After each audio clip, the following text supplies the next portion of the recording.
Join me at CMC. Get engaged and get educated. Join me at CMC. Everyone is welcome. Join me at CMC. Come grow your relationships. Join us at CMC. CMC is real, authentic conversation. Engage with curious people. Plus, we give you access to thought leaders. Be informed, be inspired. Through community conversation. Come here and meet your neighbors. Be here in the room. Ask questions, Get answers. Connecting people and ideas. Learn about Columbus. Who will you see at CMC? Join me at CMC. You're invited. Watch us on live stream or in person. You're invited. Join the conversation. You're invited. Welcome to CMC.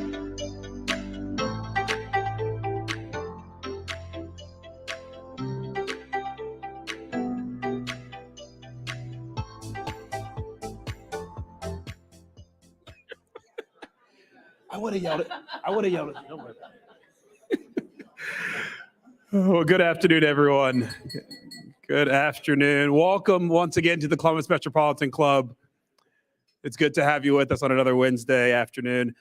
For those of you who don't know, founded in 1976 by 13 visionary women leaders, CMC's mission is to connect people and ideas through community conversation. From its beginning, CMC has welcomed everyone. I'm Matt Barnes, morning co-anchor of NBC4 Today and a member of the CMC Board of Trustees. And let's begin by welcoming our newest CMC members, and it's quite the long list. If you'll wait until I read them all, we'll give them a round of applause. We have Carol Arguero and Leanne Gutierrez with Groundworks Group, John Quesado with Research Alloys, Anthony Gibbs with the Ohio History Connection, Emily Shriver with the Matriots, Melissa Shivers and Elizabeth Parkinson with the Ohio State University, Andrew Swari with the Finance Fund, Megan Wancick with the Osteopathic Heritage Foundation, Dan Soss with Vaco Columbus, Serena Shai with Serena Shai Studios, Charlene Bridges, Salome, Chris Mayfield, and Francis Quinn. Welcome all of you to CMC. Let's give them all a round of applause.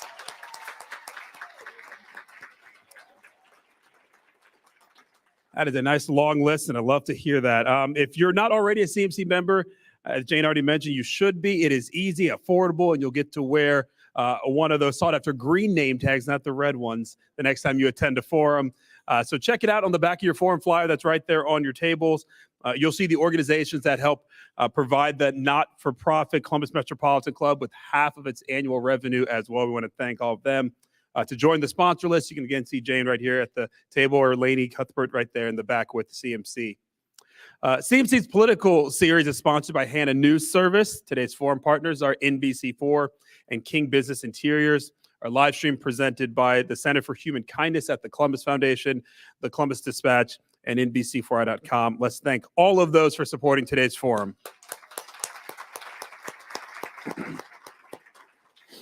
It is an honor to welcome one of the two candidates running for Ohio governor this afternoon. Our speaker will face her opponent in the general election on Tuesday, November 8th. Please note that the Republican candidate for governor, Mike DeWine, was invited to join us for today's forum. Audience questions for today's forum must be submitted in writing, and you'll see those there on your tables, on the cards with the pins right there. Please print your question and your name on the card. A member of the CMC program committee will collect those cards at a certain time, and we'll ask that question for you on your behalf. We are excited, though, for a great conversation about the future of the Buckeye State. So please welcome Nan Whaley, former mayor of Dayton and Democratic candidate for Ohio governor, and our host, Colleen Marshall, anchor with NBC4, my personal hero. You can learn more about today's speakers at our forum flyer. Colleen, we look forward to today's conversations. Floor is yours.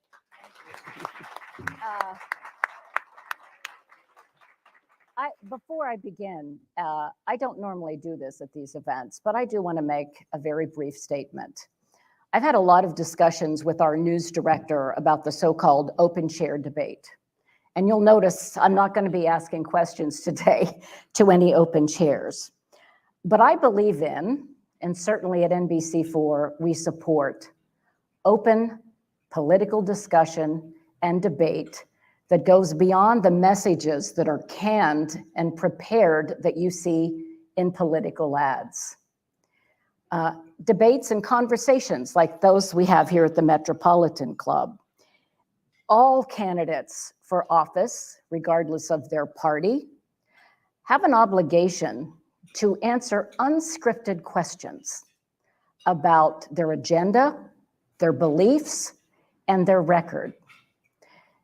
And when one candidate refuses to debate or to answer unscripted questions, we cannot allow that refusal to stop the conversation. And so I know the debate commission had struggles with this about whether to have debates or discussions with one candidate. It's one of the reasons that we believe we have to move forward with the conversation and not allow anyone to stop the narrative. And so we welcome Nan Whaley, and I'm going to begin with a question about what is the number one issue right now for Ohio voters in any poll that you look at, and that's the economy. The reality is state lawmakers have very limited control over inflation, interest rates. What do you think as a state leader you could or would want to do to help families that are struggling with the current economic situation? Well, Colleen, thank you. And thank you for your commitment to the democratic process. It's important to have journalists that are open and continue to push on it. That's a key part to it too. So I appreciate that, and holding all people accountable that want to run for office. That's important. The issue around the economy is something that we've talked quite a lot about in this campaign. And we see actually a lot of things the governor could do. And we've made some recommendations. For example, we've called to do an inflation rebate with the $2.6 billion coming down from the federal government, a $350 inflation rebate to every working family in the state, about 89% of Ohioans, to really help with the squeeze on gas and groceries. This isn't a liberal idea. This is an idea that Florida and Indiana have done. to make sure the folks that are really feeling the pinch around these rising costs have some help.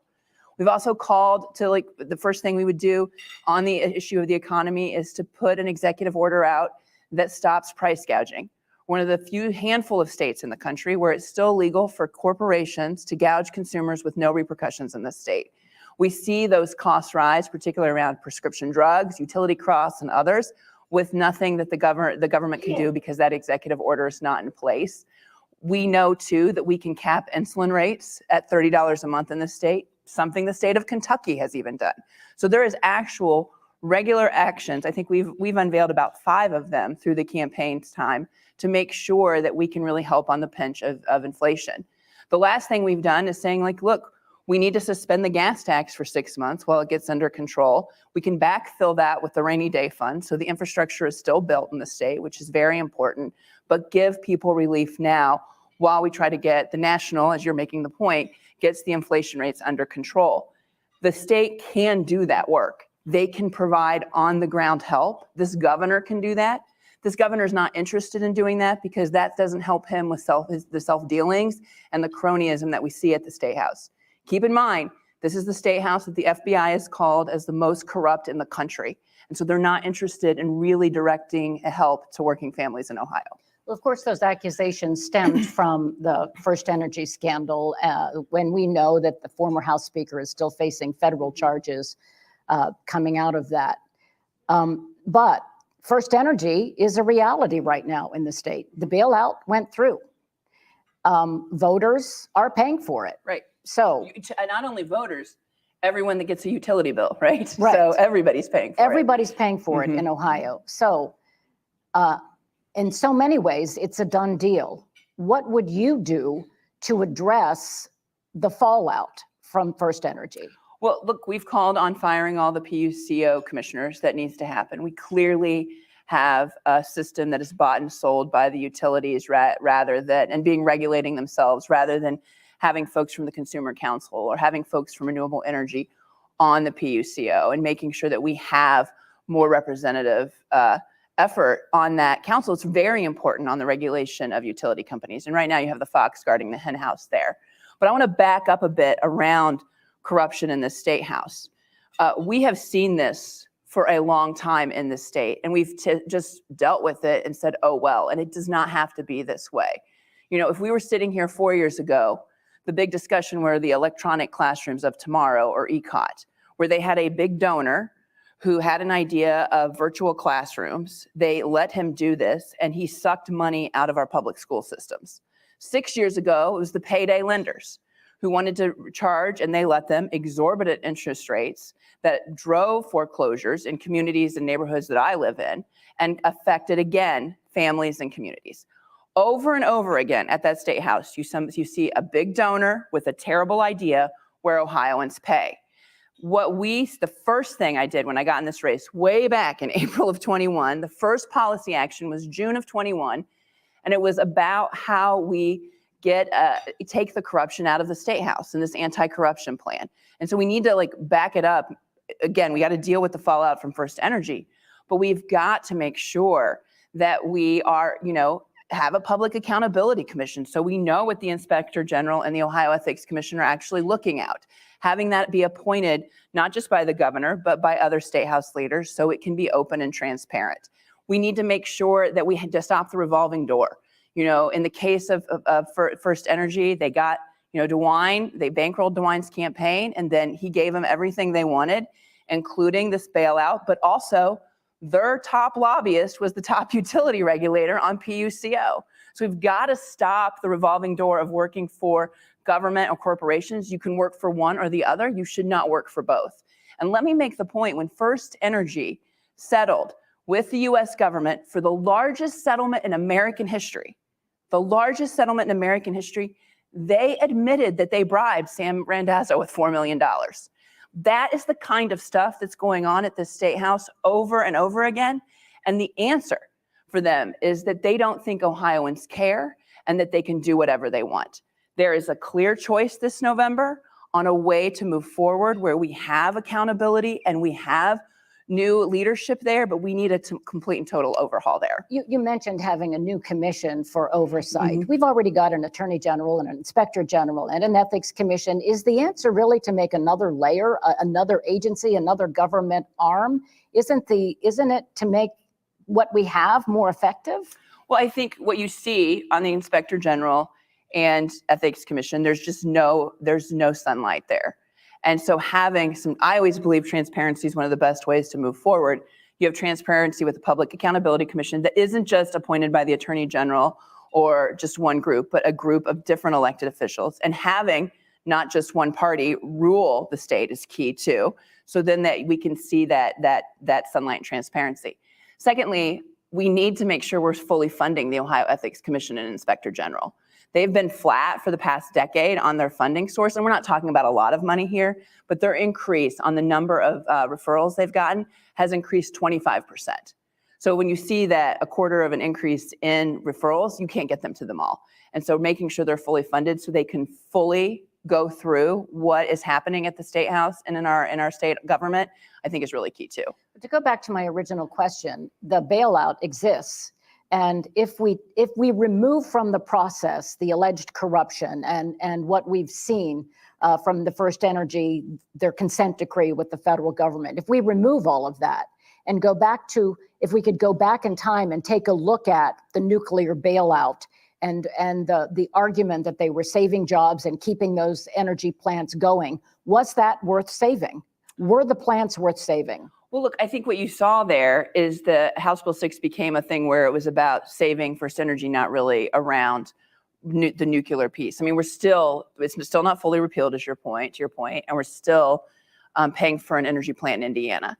So to really have that conversation where it wasn't just about one company, but what's really best for the energy providing for the state of Ohio, in House Bill 6, they also rolled back all renewable standards, right? So here we know where the future of energy is going. It's going to renewable, and Ohio has decided not to invest in that at all because that's not who is the self-dealing from the State House and the governor's happening in. It doesn't have anything to do with good paying jobs. If we were really serious about where the future is going to be and where we invest in the 21st century, we would definitely be investing in renewable just like we're investing in all other energy sources.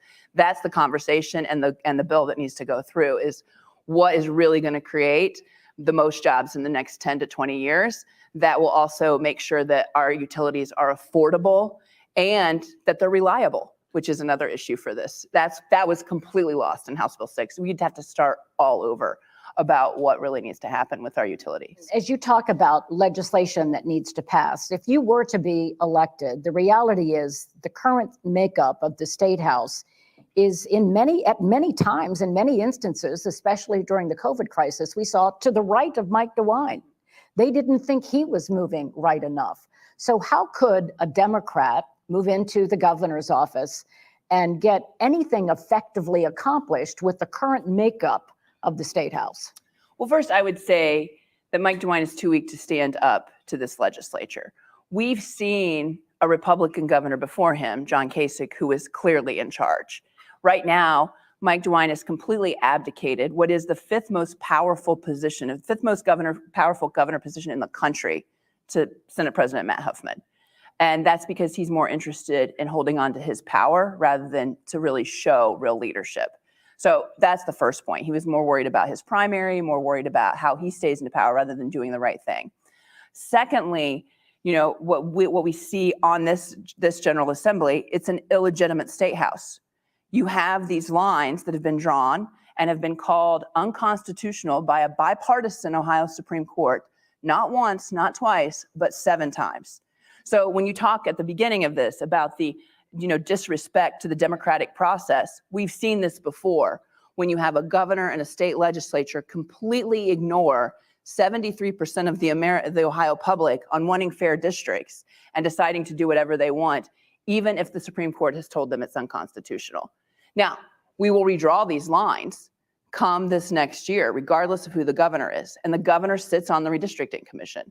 So this race is important not just for the economic issues, but for the future of democracy in the state.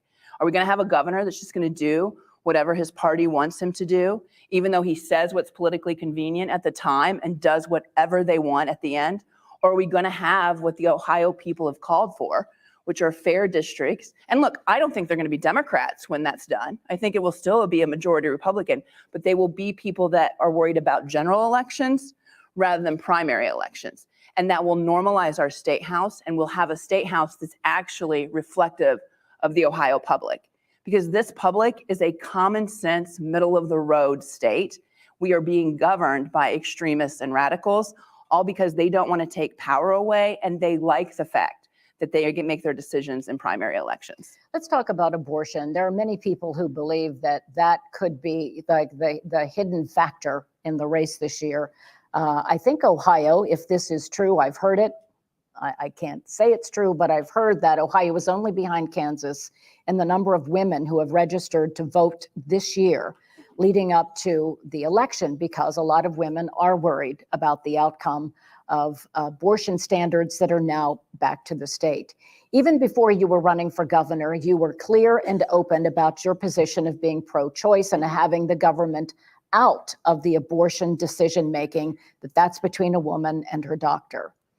But while we know from polls that most Ohioans favor abortion with restrictions, you've been on the record of favoring very few restrictions. So maybe you are to the far left of what Ohioans want on abortion. What do you want to see in Ohio when it comes to abortion access? I've been on the record very clearly that I want the same rights we had on June 23rd, which was Roe versus Wade. And I've been very clear too that the first thing we would do once we're elected is work to put Roe in the Ohio Constitution so it will be codified and no extremists can take away a right that we had, that my mother fought for, that my niece doesn't have.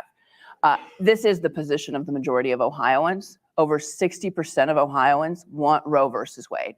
And let me be clear for folks that don't understand the abortion discussion. Roe has limits. Those were the limits around viability that were the law of the land my entire life until this summer. That's what Ohio women deserve. That's what we would fight for, and that's what the majority of Ohioans believe.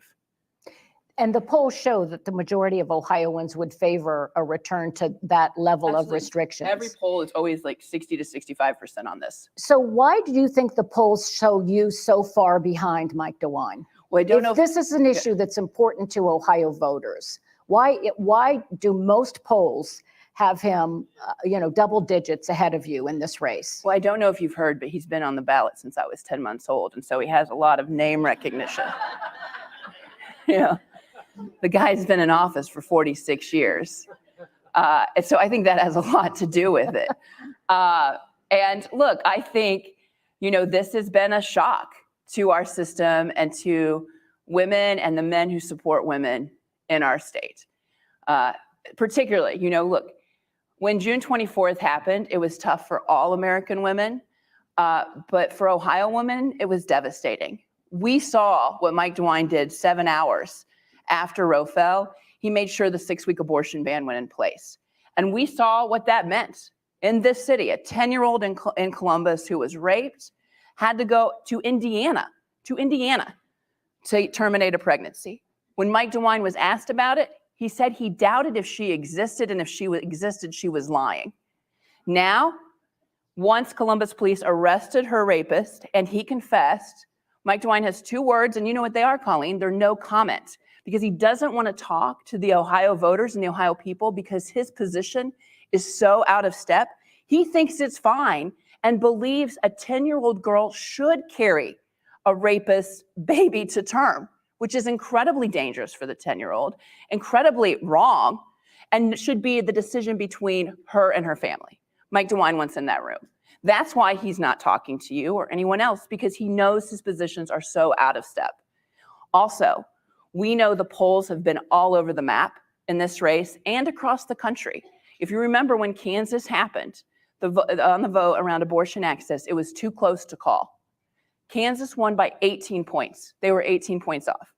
In August, we saw the same thing on a New York special where he was down 8. The Democratic congressional campaign did not even invest in the race. He won by 2.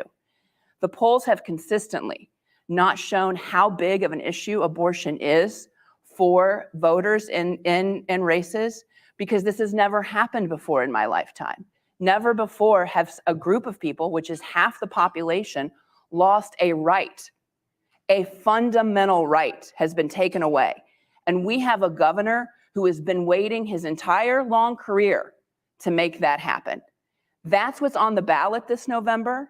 We are dogged about it, and we see across the state women who have had enough, who aren't going to put up with it for them or their daughters. And it's going to make the difference in this race. Do you think the Democratic Party should be doing more to support you and to get that message out and to maybe make that more of a relevant factor for when people go into the polls in 20 days? Look, it is the only thing, if you see our paid media, it is the only thing we're really talking about. We think it is the issue. We think it is that the state is at a fundamental point. Not only is it a freedom issue, which is super important, but it's an economic issue for the state. We've done roundtables all across the state with medical students, and they're making their decisions not to practice here. Because number one, they're disappointed they came to Ohio to go to school or stay in Ohio to go to school because they can't get all of the training, because it's now illegal in Ohio, that they need to become a full doctor, particularly if you're an OBGYN around these issues. And secondly, they're like, why would I stay in a place where I have to call a lawyer before I practice medicine every single time? We already have a shortage of doctors. This will get worse. And if you're 20 to 40 years old and as a woman, and you want, regardless if you want to grow your family or not, would you stay in Ohio when the government is going to go further? Because he is going to go further on this issue. He has said, the governor has said he wants to go, I'm going to quote him, as far as possible on this issue. And in Ohio, with this illegitimate state house, you don't even have to imagine it. They have a bill they've already had hearings on that bans abortion at conception, bans birth control like IUD, and bans in vitro fertilization.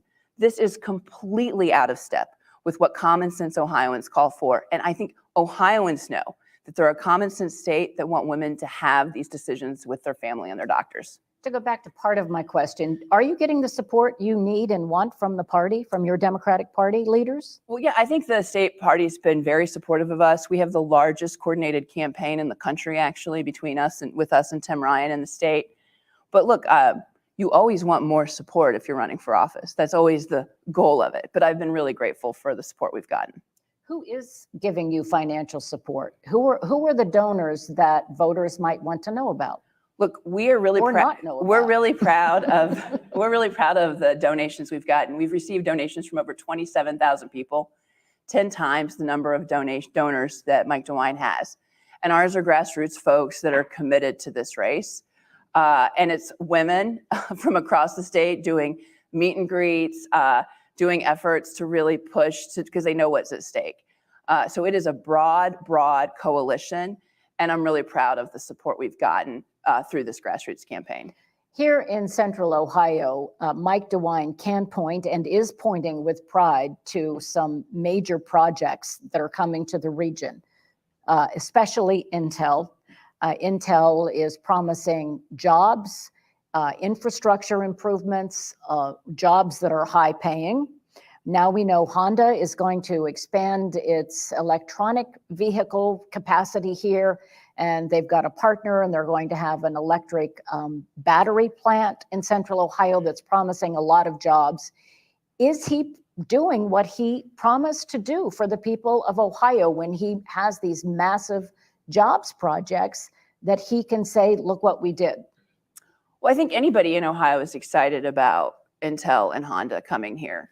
The challenge I think the government has to be transparent about what we're getting in return for the largest investment in Ohio's history. The state of Ohio, and that means Ohio taxpayers, have put $2 billion into the Intel investment. And we still don't know what the agreement is. And so if Intel doesn't come to do what they agreed on, we would never know, because there's no transparency right now is what we see in these economic development deals. Look, when you're a mayor, you do this quite often. You have agreements and tax incentives, but it is very public, and there are very direct callbacks for the local community should the deal not come all the way into fruition.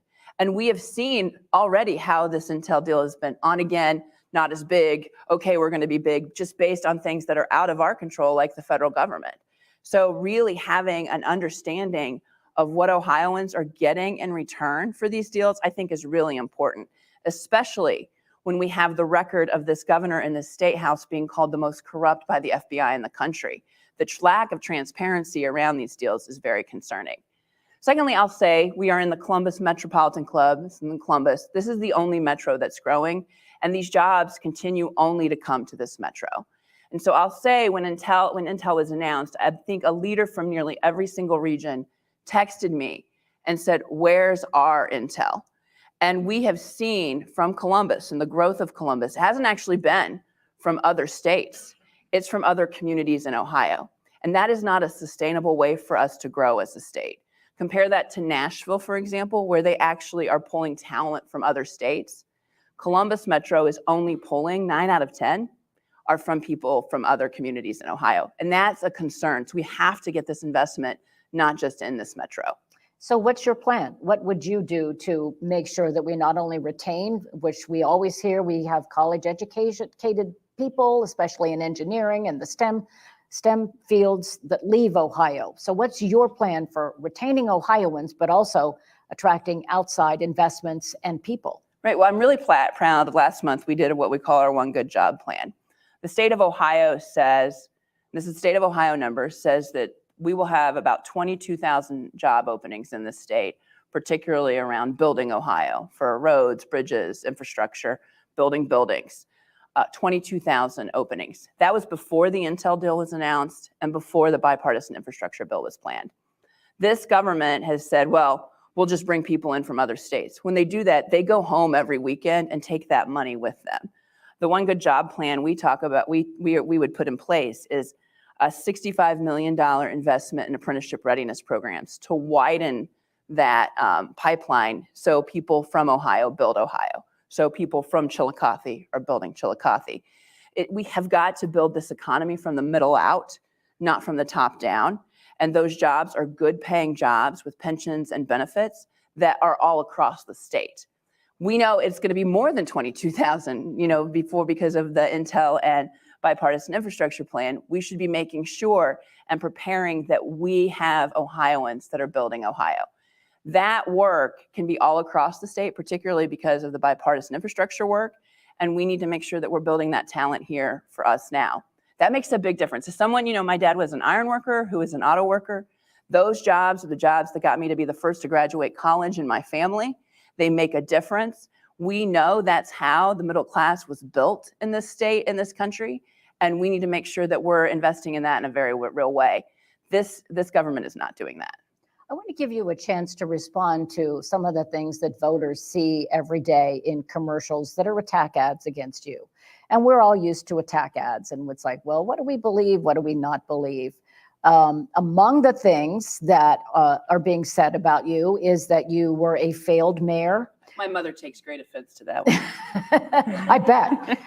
That you raised taxes even on seniors in your district, that crime was up, that you defunded the police. So one by one, this is your opportunity to talk to not just voters in this room, but we have a lot of people on the live stream today. So respond to the accusations that we hear day in and day out. Well, I'm glad that people are cynical about 30-second commercials that have, really fast-moving pictures and say, this is what's happening. I think Ohioans have gotten smarter. And make the opponent look so unflattering. I know. Bad light and right? slow their face down. I'm thinking, man, I don't ever want anybody to do an attack ad on me.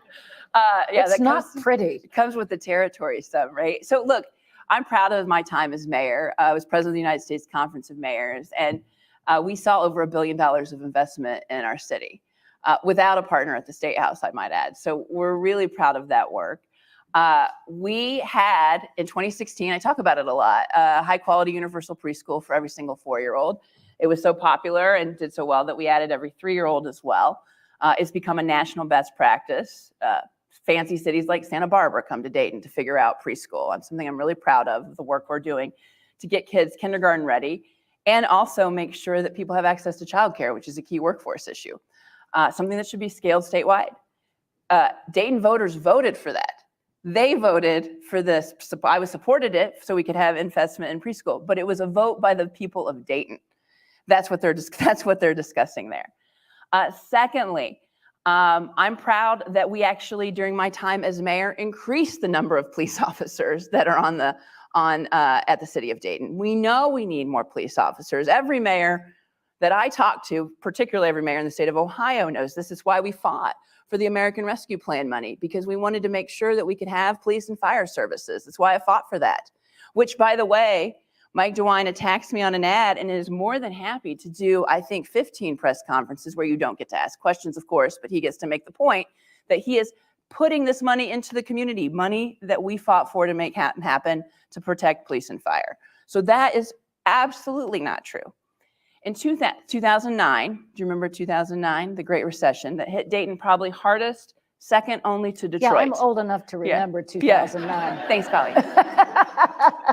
I'm pretty sure I welcome 1809. I think I remember at this point. 2009 was a really tough year for Dayton. I mean, I remember it being, we lost NCR, Delphi, all the Delphi declared bankruptcy, and General Motors left town, right? When they did the bankruptcy of General Motors. That all happened in Dayton in around 90 days.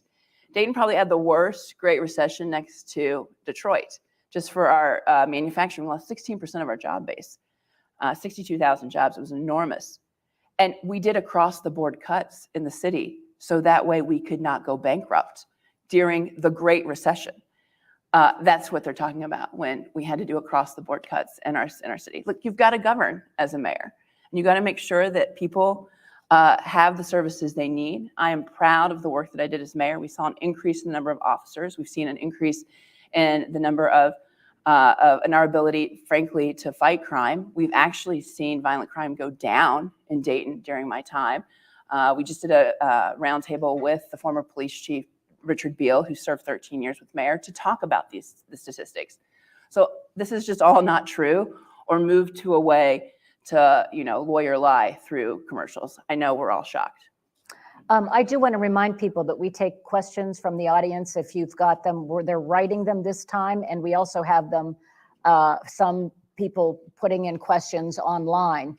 You got to write them down on your card and get them. Someone will be around to your table. I want to, before we move to audience questions, we can't move on without talking about the tragedy that you guided Dayton through.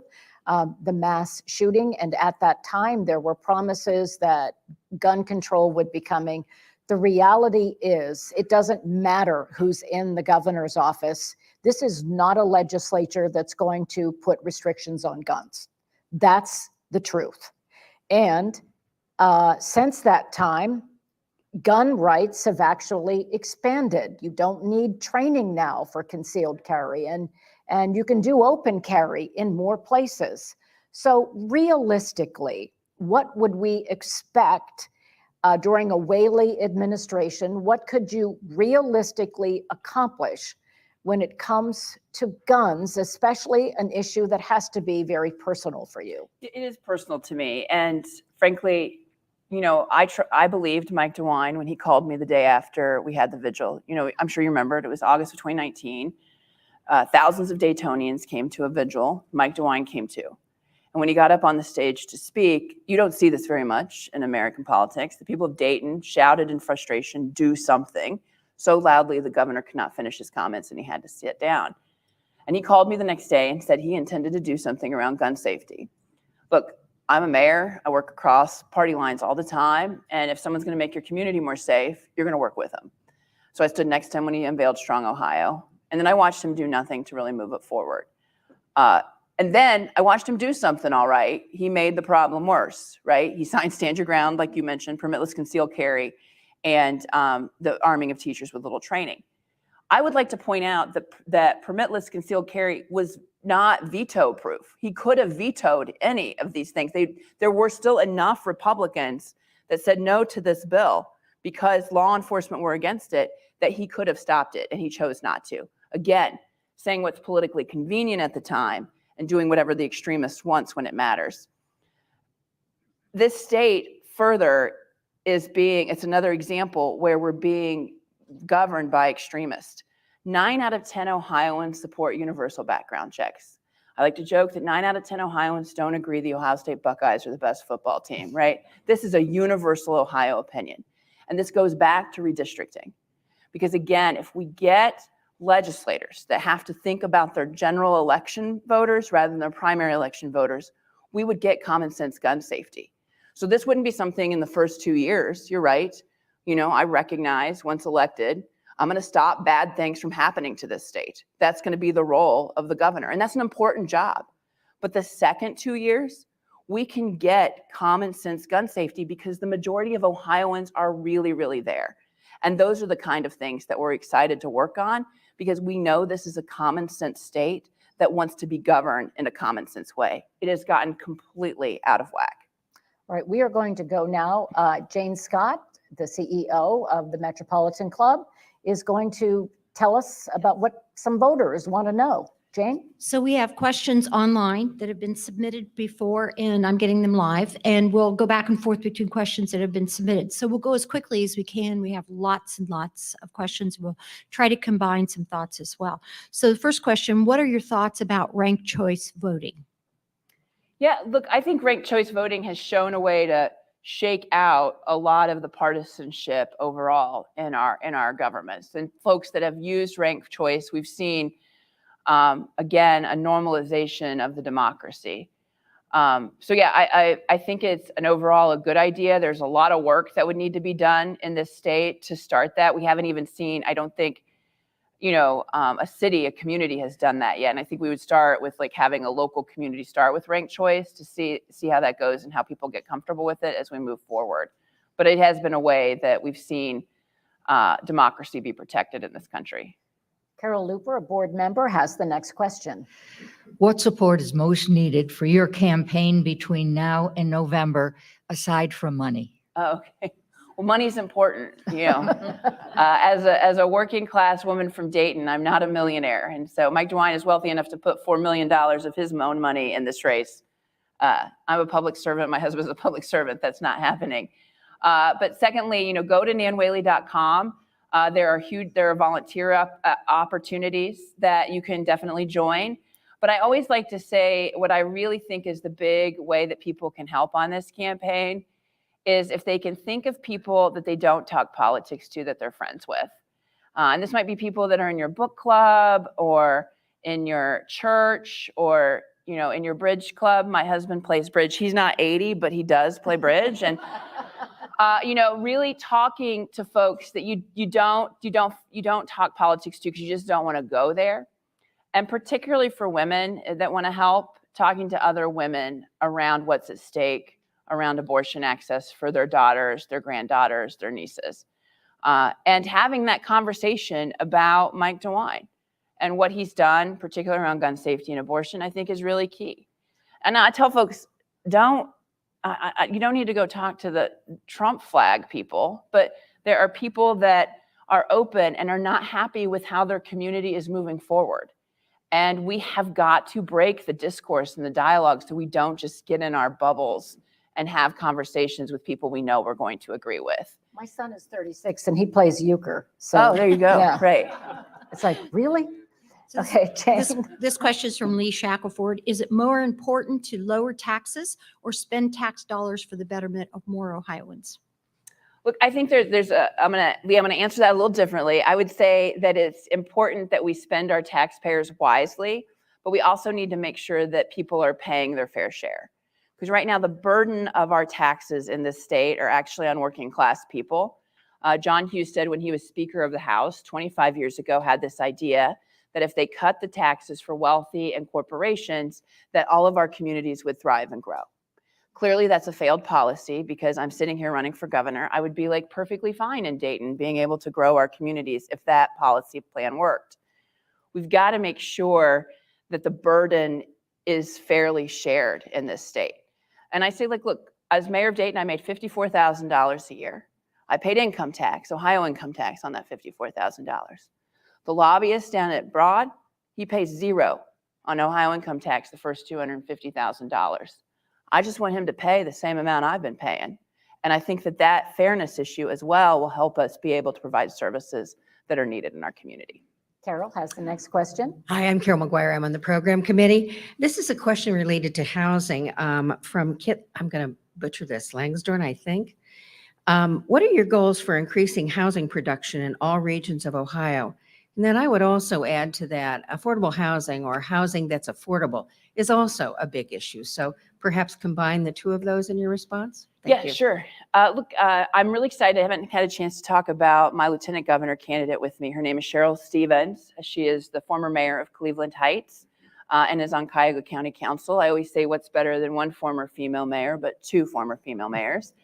And she also runs East Akron Neighborhood Development Corporation, which is an affordable housing entity for Akron and both Summit and Stark counties. And she's actually, her latest project is working with the LeBron James Foundation. He has his I Promise School that's a partnership with Akron Public Schools to help build affordable housing for the kids that are in those schools, because we know what happens after school and what happens in the summers is a big issue really for our educational attainment too.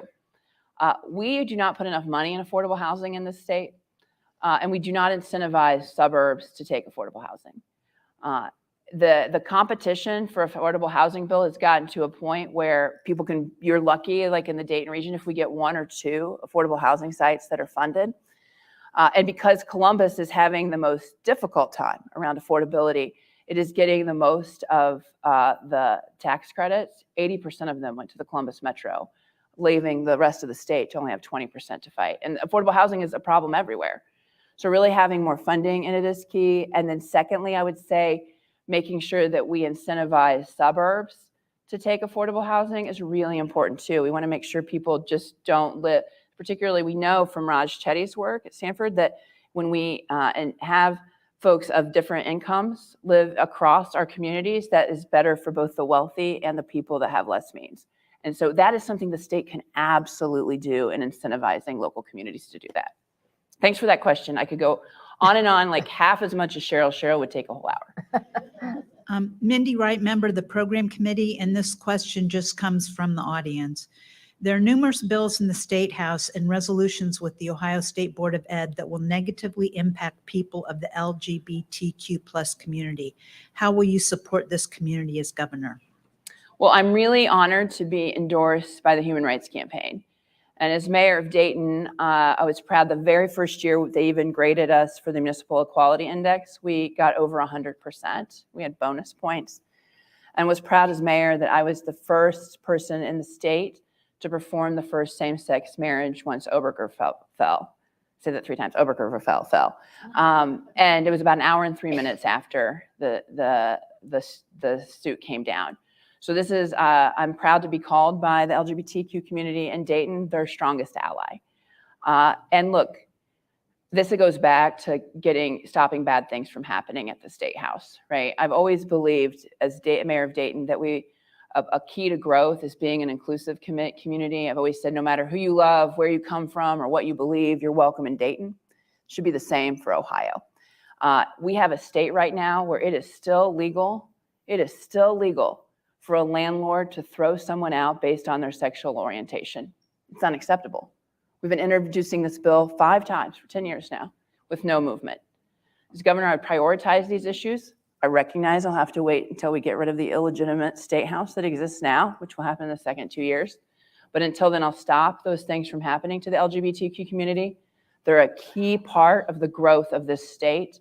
And again, we are at a crossroads in decisioning on whether we're going to support growth or continue to have decline in the state. And the LGBTQ community support and just equality rights is key for the growth of Ohio. If you can answer this question, what would you do about Ohio's lack of equal funding for our public school system?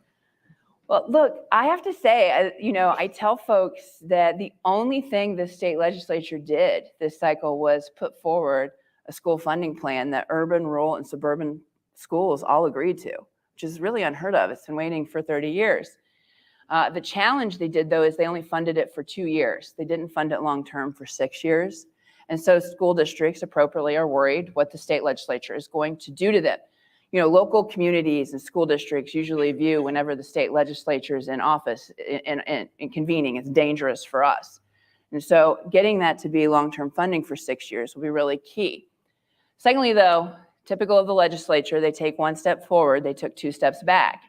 And then they unveiled their so-called backpack bill, which called for vouchers, universal vouchers across the state. Make no mistake, this is the privatization of public education. It is terrible for our communities. I used to tease that I thought everybody decided what community they lived in based on how much they liked the mayor. I know that is not true. It is about what school districts folks want their kids to go to. And we need to make sure that we embolden and support public education. Universal vouchers will be devastating to all Ohio communities. You only need to look at the urban communities to know what it has done to us. We should not have it. We should make sure that we're investing in public education and protecting it. Also, another key way that we support the democracy.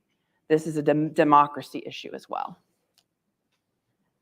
Deb Sutherland asks, what can be done to end gerrymandering and hold the Republican members of the redistricting committee accountable? Well, I think the Supreme Court should hold them in contempt of court. They're clearly in contempt of court. Secondly, like I mentioned, having a new governor that sits on the redistricting commission that won't put up with unfair districts will be key. So this governor's race has great implications for redistricting. And look, if we still can't get what 73% of Ohioans called for, we need to take it back to the ballot. This is the fundamental basis of what democracy is about. And we see just how out of step the state legislature is. All we're calling for is fair districts. The state, if you take all the congressional races and you put up Democrat to Republican, it's about 52% Republican, 48% Democrat, like just on generic, right? And that's like even when the districts, when we don't even barely have candidates sometimes, 52 to 48, because the decision's already made because of the lines. So you would think when we have 15 districts, we should have 8 Republican districts and 7 Democrats. Not the case now, which we have 16, which will be 12 and 4. This is clearly out of balance. And we see that both in the Senate and the House too. So we give them another chance. Hopefully we have a new governor sitting in the redistricting, which will fight doggedly for what the Ohio people have called for. They're not following the law. And so we need to get them to follow the law. And should they, then if that does not work, then we go to the ballot to change the law. Because I'm concerned right now, even if we changed it, what's going to make them follow it? That's the challenge that we have right now. And if I could inject something there, the voters have already passed this twice. Yes. The Supreme Court already said it was unconstitutional. So if the Supreme Court has no enforcement power, what could the governor do? Well, the governor sits on redistricting, so the redraw will happen, right? So that's my point. Regardless of what happens, But the that's laws. one vote. It is, but likely when you win the governor's seat, you do win another down ballot. So we think with that, we would be able to take control of the state house. That's typically what happens. You're very optimistic. You have to be. We're talking about democracy. I mean, I want to move to the light. Carol. This is an in-room audience question. Bail reform and capital punishment are 2 pieces of legislation stalled in the State House that will significantly impact our Black and poor communities. What will you do as governor to support race and social equity in the state? Yeah, thank you for this question. And this does, again, go back to redistricting again, right? We have to make sure that we have fair districts. The majority of folks believe that we should have a system that is not disparate to one group of people or the other, and that's what we have right now. I want to be clear, like if someone is dangerous, the judge should be able to consider that when they're making decisions about whether or not they should be in jail. And anyone that's dangerous should not be on our streets. But we are seeing particularly around low-level drug offenses that is just disparately put African Americans in jail. I think there is a path, even with this legislature, to be able to work through this problem. We need to be careful when we're doing that, because this legislature will be more concerned about cost rather than what is right. And we have to make sure that we do what is right to really promote social equity. Mindy Wright again from the program committee, this time asking a question from Tony Bell. Our state, as well as most of the country, is very divided. If you are elected as our next governor, what would you like to do to unify us? Yeah, so I do think that the positions I talk about, and everything that we've talked about today, my position is with the majority of Ohioans. And I think that's really important for us to have a governor that governs where the majority is. This is a common sense state, and so being able to do that, I think is really, really important. I always tell folks, nobody agrees with me all the time, not even my husband. And so we need to have leaders that are willing to stand up to all sides and do what they believe is right. As mayor, there were two stories I was always taken by. It was one group of Republicans. Dayton is not. The city is a Democratic city. The region is one of the most conservative in the state. Worked with the entire region. And one of the Republicans called me and said, well, you know what we say about you, Nan, is, we don't like where you stand, but at least you stand. And frankly, we have a real lack of leadership in this state house and in this governor. He is weak. We need somebody that's willing to stand. And that is the reputation I've had and I will continue to have. We have to have a real leader in this governor's seat. Secondly, I always believed as mayor, and I believe this as governor, that you have to be willing to lose the job to do the job, right? That we need bold leadership. And that doesn't mean necessarily left or right. It means bold. It means standing up and both sides really hitting at you because it's not what everybody got. That's the kind of leadership I want to provide as governor. And we can have that. That's the kind of leadership Ohio likes. That's not what we have right now. As governor, how will you create compromises with the Ohio General Assembly? What's the first phone call you would make as governor? Well, I don't know really the first phone call I would make. I really don't think I'll have a good relationship with this illegitimate state house. I'm being honest. They shouldn't even exist right now in the manner they exist. And so I do recognize that I will have not a lot these first 2 years that we'll be able to agree on because they are not representing the people of the state. And I think it's important for us to represent the people of the state. Sometimes at the state house, I think there's an attitude, well, like we don't want to be disagreeable. Well, I'm not all for being disagreeable. I think we should be civil, but I'm not going to go along just to go along, right? And the governor position is a key point to protect people's civil rights and civil liberties. And I'm going to do everything in my power that I do to do that. And that will probably mean vetoing a lot of really terrible bills, which needs to happen at that state house. I do think there will be opportunities, particularly around public education, to be able to work together. And I do think there will be opportunities since I believe that the other communities across the state don't get as much investment and they do have legislators in those other parts of the state that will be able to see more opportunities to really invest in economic development in places with those legislatures of those regions. I'm told this is the last question. How can Ohio educate and become a model in the Midwest for smart and clean energy policy and alternative sources, including solar and wind power? And this is from Matthew Selva in the room. Well, first, we have to fully repeal House Bill 6, which we talked about. And second, we have to invest in it. Right now, we're not even investing in renewable energy. We need to make sure we're doing that. We have the best workers in the world in this state.